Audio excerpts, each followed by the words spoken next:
Let me ask you something. When was the last time someone insulted you?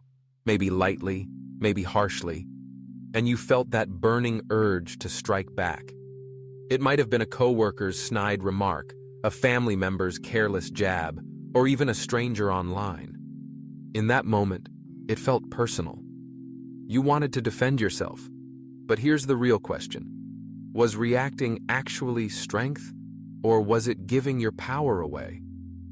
The Stoics wrestled with this same question 2,000 years ago. Do we speak, or do we stay silent? Their answer is not simple, but it is profound. They taught that insults themselves are powerless. They only hurt when we hand them our attention. Marcus Aurelius reminded himself, "If you are pained by external things, it is not they that disturb you, but your own judgment of them." In other words, the insult is just sound in the air. What gives it bite is our decision to take it in, to replay it, to believe it. Think of Epictetus. Born a slave, he was mocked, beaten, and treated as less than human. Yet he told his students, "Remember, it is not he who insults you who injures you, but your opinion that these things are insulting." He knew that if he stayed silent, if he did not grant his oppressor's words the dignity of a reaction, he remained free. But silence is not always the answer. Sometimes words are needed, not for ego, but for clarity, for truth. The art lies in discerning. When is silence the higher road, and when is speech the act of courage? Picture this. You're in a meeting, and someone throws a sly insult meant to embarrass you. You could snap back, but would that help your reputation? Or you could stay silent, letting their words expose them. Often, silence is the shield. But in another moment, perhaps when silence would let harm spread, then speaking calmly, without anger, becomes the sword of justice. That balance, shield or sword, silence or speech, is the heart of the Stoic lesson. And before we dive deeper, let me pause here.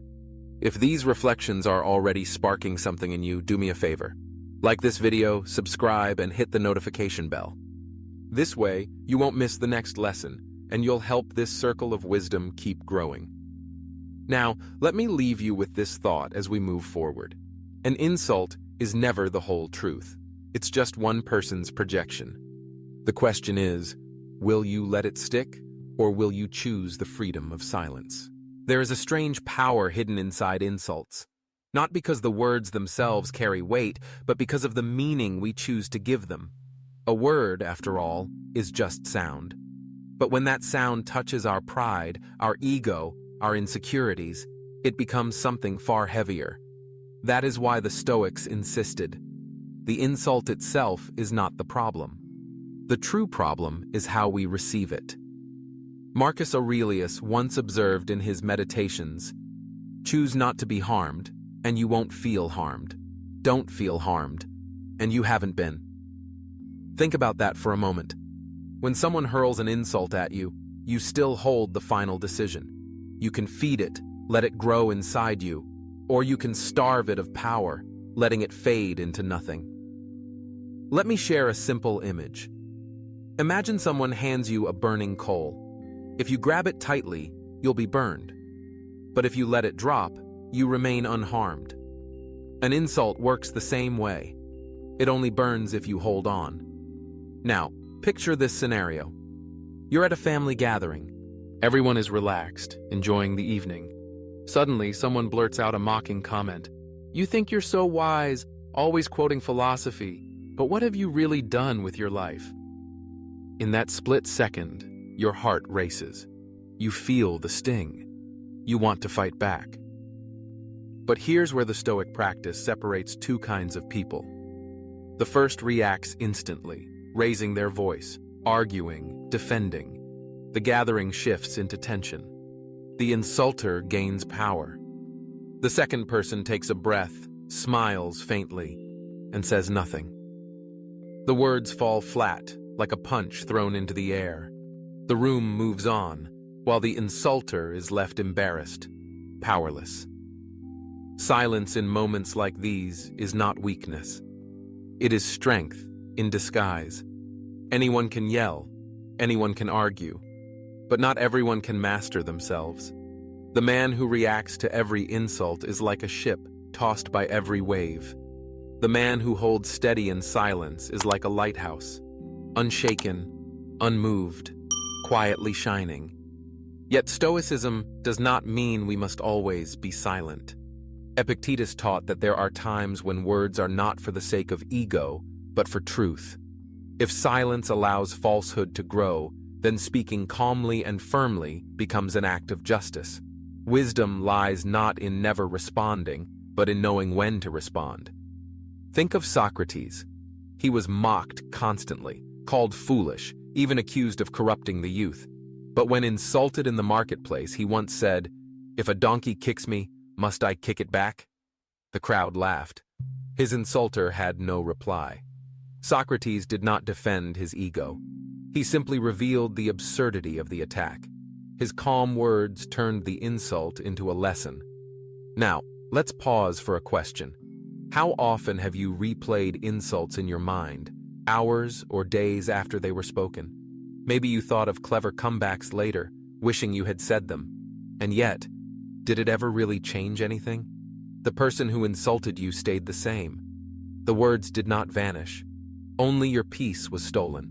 The Stoics would say, "Why give away your peace to another's careless tongue? Why let your joy depend on someone else's opinion?" When you choose silence, you choose freedom. But silence is not passive. It is active self-control. It says, "I decide what deserves my energy, and this does not." That is a declaration of power. Think of insults like wind. A weak tree bends, breaks, reacts to every gust. A strong oak stands tall. The wind may howl, but the tree does not argue back.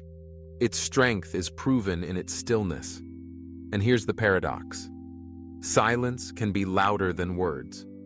When you refuse to answer, you leave your insulter unsettled. They expect fire, but they find calm. Others watching will notice your composure.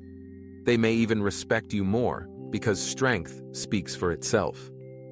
This is the art. Knowing when silence protects peace, and when words serve truth. Both are tools of wisdom, not weapons of pride. So let me ask you, when was the last time you chose silence instead of reaction? Did you notice how it changed the situation? If this message resonates with you, I invite you to like this video, subscribe to the channel, and share it with someone who may need these words. Every interaction helps bring Stoic wisdom to more people, and it may just help someone you know find peace in the face of insult. And I want to hear from you. Do you believe silence is always the stronger response? Or are there times when words become necessary? Share your thoughts in the comments. I'll be reading them. Let's look at a story from Epictetus. One of his students once asked, "Master, what should I do when someone insults me in front of others? If I remain silent, I appear weak. If I respond, I risk anger. Which is the right choice?" Epictetus answered with a smile, "If a neighbor calls your sheep a goat, will you rush to court to defend the honor of the sheep? No, the sheep remains what it is, no matter what names others give it. So why are you so concerned when someone calls you names? You remain who you are." That story is simple, almost humorous, but within it lies an ocean of wisdom. Insults are nothing more than sounds, vibrations in the air. It is your interpretation of them that gives them weight. When you realize this, an insult loses its sting. But here's the nuance. Stoicism does not say you must always remain silent.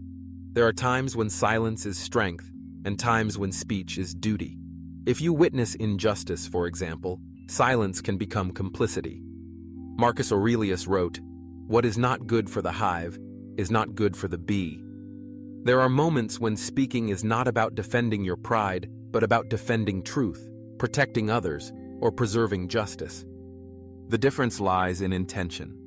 If your words are born from wounded ego, they will only bring more conflict. But if your words are guided by reason, compassion, and truth, they can heal, protect, and inspire. Think about your own life. How many times have you spoken too quickly, only to regret it later? And how many times have you held your tongue, only to realize silence saved you from unnecessary drama? This is the art of discernment. Stoicism does not give us a rigid rulebook. It gives us principles to navigate these choices. Next time someone insults you, pause, breathe. Ask yourself, am I about to react or am I about to respond? Reaction is driven by ego. Response is guided by wisdom. Sometimes the wisest response is silence, like a mountain unmoved by the wind. Sometimes the wisest response is calm, firm words, spoken not to defend yourself, but to defend what is right. That is the Stoic way. Not silence for its own sake, not speech for pride's sake, but discernment in each moment, choosing strength over impulse, wisdom over ego. If these lessons resonate with you, don't forget to like this video, subscribe to the channel, and share it with someone who might need this wisdom today. Now I want to hear from you. When was the last time you chose silence instead of reacting? And how did it change the outcome? Share your story in the comments.